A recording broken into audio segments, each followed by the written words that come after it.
Input tax credit के regarding discuss करेंगे इस लेक्चर में। ये क्या है, देखो सिंपली ये है, जैसे मान लो किसी आदमी ने कोई चीज़ परचेज की थी, कोई माल परचेज किया था, मान लो उसने प्लास्टिक खरीदी थी, प्लास्टिक। अब कोई कंपनी पेन बनाने वाली कंपनी है, जब उसने प्लास्टिक खरीदी थी तो उस पर टैक्स दिया था, टैक्स भरा था, यानी कि जीएसटी भरा था, जीएसटी। अब ये जब प्लास्टिक खरीदा, जीएसटी भरा, अब इसने पेन बना लिया भाई साहब प्लास्टिक बना के। अब इसने प्लास्टिक बना के पेन बना लिया, इसने मान लो इंक भी खरीदी होगी, शाही जो इंक खरीदी होगी उस पर भी टैक्स भरा होगा, उस ये टैक्स भरा होगा इंक पे। तो ये इंक और प्लास्टिक को मिला के एक पेन बन गया। अब ये पेन बन गया तो ये मार्केट में बेचने गई कंपनी। जब ये पेन मार्केट में बेचने गई तो फिर इसे जीएसटी भरना पड़ा, जीएसटी भरना पड़ेगा ना। तो अब ये इनपुट टैक्स क्रेडिट क्या है, इनपुट टैक्स क्रेडिट ये बोलता है कि जितना आपने इनपुट पे टैक्स भरा था, जितना इनपुट पे, यानी कि जो आपकी कॉस्ट ऑफ प्रोडक्शन आई थी पेन बेचने से पहले, फाइनल प्रोडक्ट क्या है, पेन। पेन को बनाने में आपने प्लास्टिक यूज किया, इंक यूज की, जब ये खरीदे इन पे टैक्स भरा, जितना ये टैक्स भरा ये गवर्नमेंट आपको वापस कर देगी। सिर्फ आपको टैक्स किस पे देना पड़ेगा, फाइनल प्रोडक्ट पे, पेन पे। तो ये था इनपुट टैक्स क्रेडिट। अब क्या डेफिनेशन में लिखा है वो एक बार पढ़ लो, याद रह जाएगा। ऐसा टैक्स जब बिजनेस क्या है, कोई भी बिजनेसमैन हो गया, कोई भी पे करता है परचेज पे और फिर उसे रिड्यूस कर लेते हैं जब वो सेल करता है। यानी कि सिंपल टर्म में बोले, जब आउटपुट के टाइम पे जब टैक्स पे करता है तो उस टैक्स को रिड्यूस कर देता है जो उसने ऑलरेडी टैक्स पे किया है इनपुट के टाइम पे।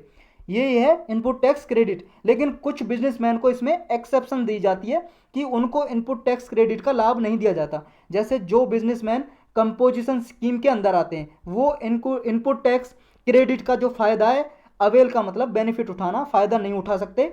और ना ही पर्सनल यूज के लिए या ऐसी गुड्स के लिए जिन पे एग्जेम्पशन दिया गया है, मतलब जो गुड्स ऐसी वस्तुएं हैं जिन पे छूट दी गई है, उनको उन पे क्या है, इनकम टैक्स जो इनपुट टैक्स क्रेडिट है इसकी जो बेनिफिट मिलते हैं उनको नहीं दिए जाते हैं। ये चीज़ आपको याद रखनी है। अब ये कंपोजिशन स्कीम क्या है जिसके अंदर छूट दी गई है, देखो कंपोजिशन स्कीम सिंपल और इजी वे स्कीम में हम जाने, मतलब जीएसटी के अंदर टैक्स पेयर के लिए दी गई थी।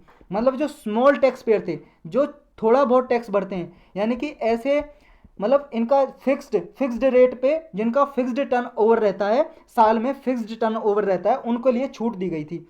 जिनका टर्न ओवर, ऐसे बिजनेसमैन जिनका टर्न ओवर 1.5 करोड़ तक रहता है, 1.5 करोड़ रुपए तक। टर्न ओवर का मतलब जितना उस किसी कंपनी ने टोटल सेलिंग की है उससे जितना धन कमाया सेलिंग करके, अगर वो 1.5 करोड़ तक है तो वो कंपोजिशन स्कीम के अंदर उन्हें फायदा दिया जाता है। फिर उन्हें ये जो इनपुट टैक्स क्रेडिट में जो फायदा मिलता है ना वो नहीं मिलता, क्योंकि ऑलरेडी उन्हें देखो कंपोजिशन स्कीम में फायदा दिया जाता है, उन पे से कम टैक्स लिया जाता है जिनका 1.5 करोड़ से कम टर्नओवर है, तो इसलिए उनको फायदा नहीं मिलता। लेकिन देखो इसलिए ये न्यूज में आया क्योंकि देखो कंसर्न जताई जा रही है, परेशानियां, क्योंकि इसका मिसयूज बहुत हो रहा है।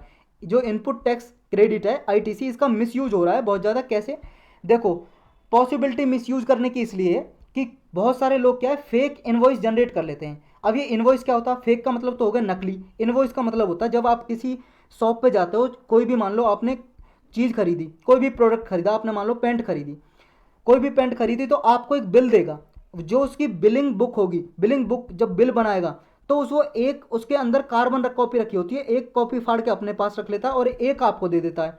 ऐसे ही कंप्यूटर में होता है, जब कंप्यूटर से निकालने तो एक कॉपी देखो अपने पास रखता है, वो एक आपको दे देता है।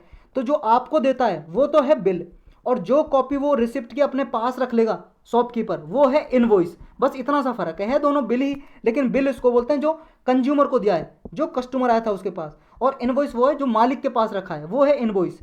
तो ये क्या है, बहुत से टाइम पे फेक इनवॉइस जनरेट कर लेते हैं कि बता देते हैं कि हमने तो पहले इतना इनकम ये इनपुट टैक्स क्रेडिट भरा था। 80% जो जीएसटी में होते हैं लाइबिलिटी, वो आईटीसी के द्वारा सेटल किए जाते हैं, ओनली 20% क्या है, कैश में ये डिपॉजिट किए जाते हैं। तो ये प्रॉब्लम हो जाती है।